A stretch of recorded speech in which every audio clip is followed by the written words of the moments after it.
cocaine, also known as reported in Travis and Hayes County.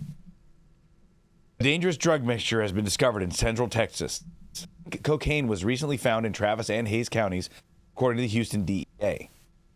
Substance typically comes in a pink powder, often including combinations of several drugs such as ketamine, MA, cocaine, and fentanyl, as well as several others.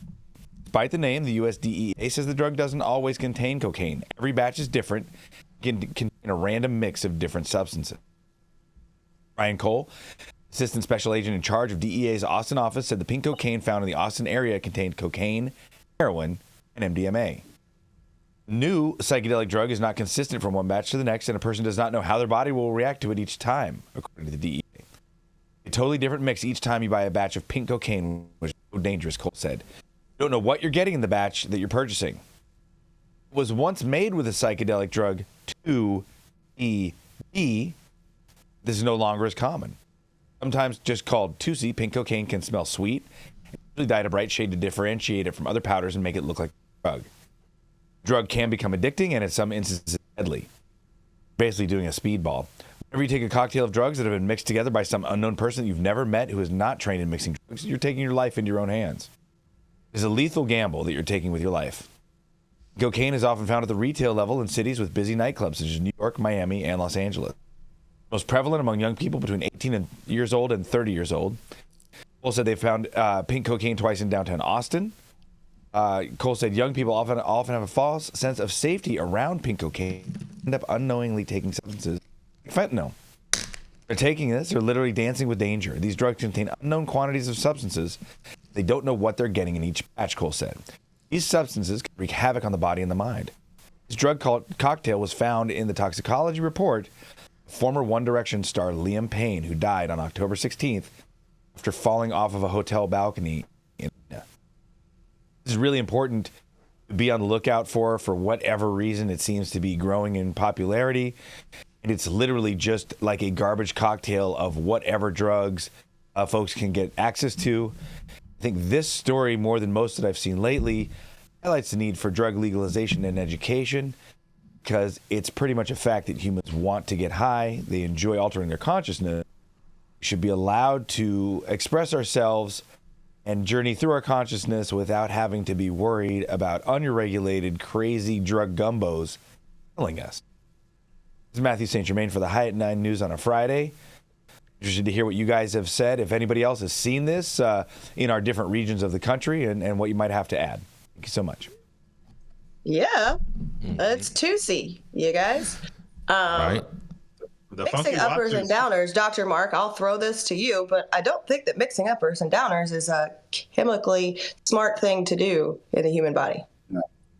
No, because you're going one way with one thing and another way and the other thing. And yeah, I know people who no longer walk the earth who did exactly what you said, Jenny. And I think the weird thing about this, Mathieu St. Germain, so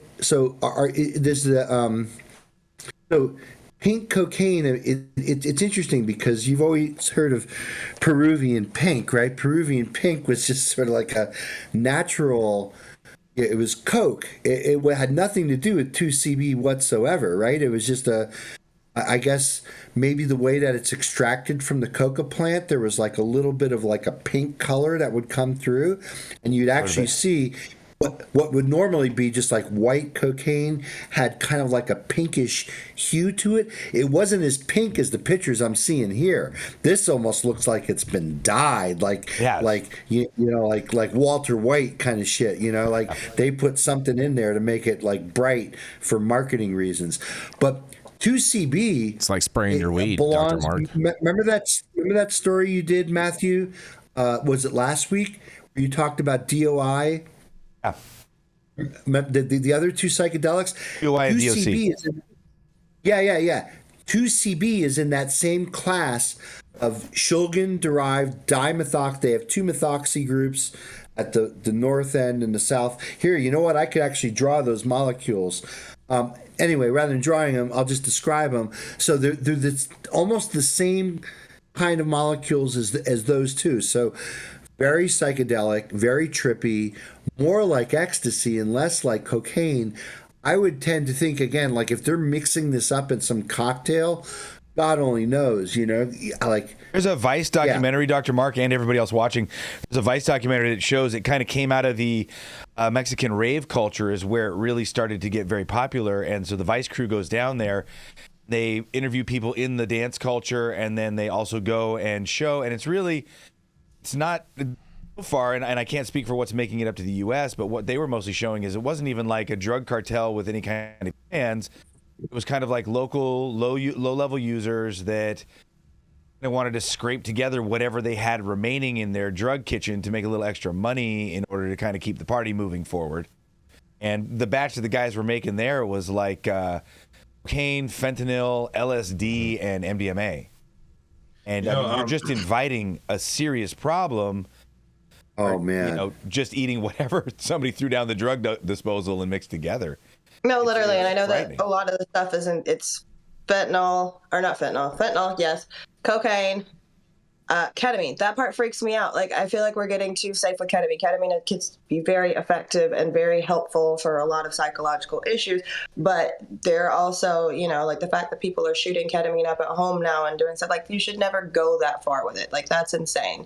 And that, I think, definitely slows down access for, like a medically based use for something that could actually be productive, because you jackasses just want to stick whatever up your butt on a Friday night so you can party till 5 a.m. So I don't know. It's kind of crazy to me. And it also was in that guy from Liam Payne's system when he walked the wrong direction off the balcony in South America. Allegedly. Much so. And long-term heavy ketamine use can actually have really bad effects on your bladder, your kidneys as well. You can get permanent bladder and kidney damage from long-term heavy ketamine use. Again, if there was a way to go and get state-approved, safe drugs somewhere for, number one, the price would be much lower, like we're seeing with cannabis. And we would have testing, and we would have ability to actually pick and choose, and that would be paired with education instead of demonization. I think that's really what we see with all of this, is that kids want to get high. And the other thing that I've been seeing a lot in the festival rave dance culture in California that is very worrisome is, Dr. Mark, flavored and colored cocaine that's just cocaine, but mixed with speed and whatever else they mix that shit with. They're putting like, blue flavoring and blueberry flavoring and blue coloring and this kind of stuff to try to continue to make it look more approachable and less like a drug to people.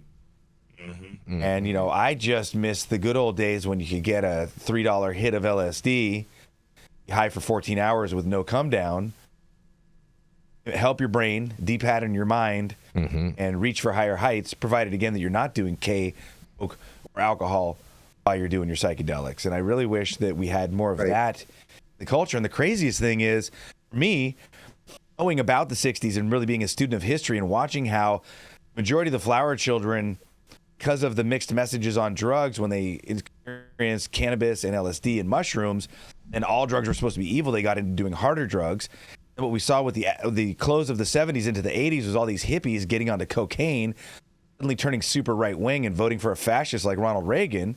We're seeing the same thing in the dance culture right now, where 70-80% of the dance music culture on the West Coast is getting overtaken by cocaine, and all of a sudden all these thinkers are turning to hardcore right-wing politics. And I think it has something to do with, if we look at the difference between left-wing and right-wing politics, when you see people who do psychedelics, it has been now shown in clinical studies and meta-analyses that doing classical psychedelics lessens the fear response, makes you feel more connected to everything and everyone. And I've done cocaine, and because of my study of Eastern spirituality and meditation and real to improve myself, as well as the amount of acid and other drugs I did before I did it, I could see the cocaine was buttressing my ego and making me feel when I was high, apart from everything, in a way that was megalomaniacal and better than everyone. And then when I came down, apart from everything, in a way where I was disconnected from the love and inclusion of the universe. I think that there's something to be said about doing drugs that reinforce the ego and our separateness, in contrast to drugs that deregulate and downregulate our ego and reinforce our connectedness. Because I think the more that we in our daily mind's eye, in our heads up display, and feel in our heart our connectedness to people, where we behave with empathy, reach out to people. Whereas the more that we are mired in our ego, the more we act to the world in a hostile way.